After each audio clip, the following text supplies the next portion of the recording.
What's up, everybody? My name is Eric. Welcome to my channel, Eric the Tutor.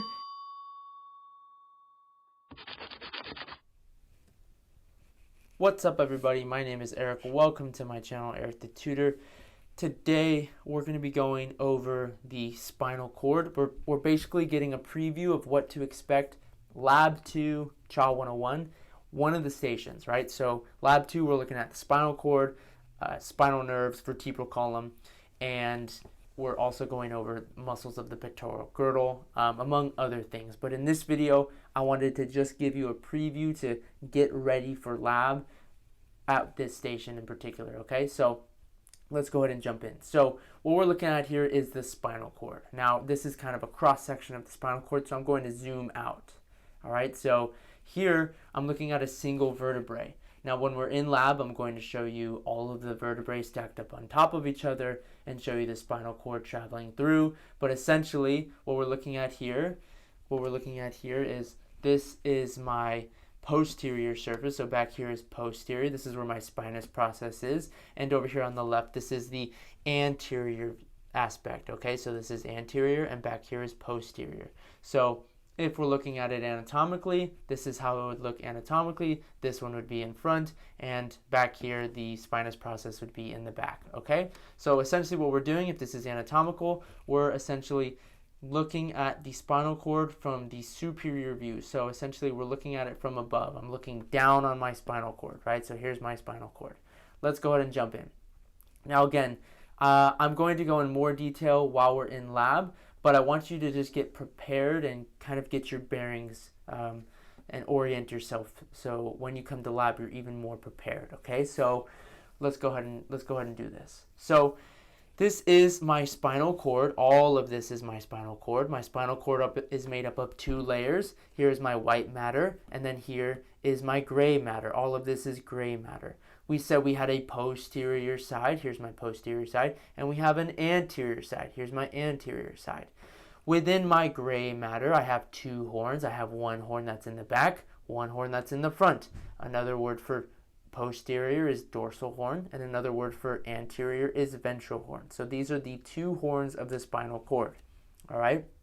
Now, coming directly off of the horns, I have these little rootlet-looking structures. So these are going to be rootlets on both sides. So if I have a dorsal side, then these are my dorsal rootlets. And if I have a ventral side, these are my ventral rootlets. My ventral rootlets will converge to become a ventral root, and my dorsal rootlets will converge to become a dorsal root. My dorsal root has this special little bulge here. This is called a dorsal root ganglion. Now this is a dorsal root ganglion. What is a ganglion? Well, a ganglion is a collection of cell bodies that's located outside of the central nervous system. If my central nervous system is defined as brain and spinal cord, we're looking here at the spinal cord. It is clear that my collection of cell bodies are outside of my spinal cord, so this would be considered a ganglion, all right? Now, if we follow my dorsal root ganglion and my ventral root, we see that they converge to form a spinal nerve. So my dorsal root ganglion and my ventral root converge to form a spinal nerve. Now, what's not shown here is the bifurcation of the spinal nerve into rami. So let's go ahead and show that now. So here is, let's go ahead and let's do that. So the bifurcation would be just like this. So there's one there, and then we have another split here, and this split's a little bit bigger, right? So again, if we said we had a dorsal side, so this is a dorsal ramus, and we have a ventral side. This is my ventral ramus.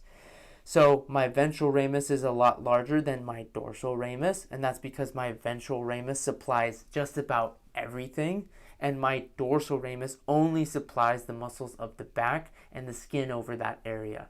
So my ventral ramus supplies pretty much just about everything, the muscles and the skin, so both motor and sensory. That's why this one is a lot larger. All right, let's talk about one more thing and we'll just wrap up. This is just to give you a preview for Thursday's lab, all right? Now, so let's see here. So we have something special here on the dorsal side before we reach the spinal nerve. So here's my dorsal side and here's my ventral side. My dorsal side is only made up of sensory information. That means my dorsal rootlets, my dorsal root, and my dorsal root ganglion are all sensory only. Down here on my ventral side, my ventral rootlets and my ventral root are only motor. Okay, so that's the difference between the dorsal root and the ventral root. Okay, the dorsal rootlets and the ventral rootlets. All right, that's the difference. So everything back here on the dorsal side before my spinal nerve, this is all sensory, and everything here before my spinal nerve is all motor. Now when my motor meets my sensory, now my spinal nerve and everything after this point is mixed. So my spinal nerve and my rami are all mixed. That means spinal nerve has both motor and sensory, dorsal ramus has sensory and motor, and my ventral ramus has sensory and motor. Okay, so all of this is mixed, sensory and motor. Great. Now just the significance of that. So basically, you could have some information coming in. You could have some sensory information coming from your foot. That information could come in this way from the, let's say if it's to the foot, then we know it's going to go through the ventral ramus, right? Because it's not the back or the skin over the back. So that information comes in as sensory, goes through the spinal nerve, goes to my dorsal root ganglion, goes to my dorsal root, to my dorsal rootlets, to my dorsal horn. It's going to synapse here onto my ventral horn. So this is my ventral horn.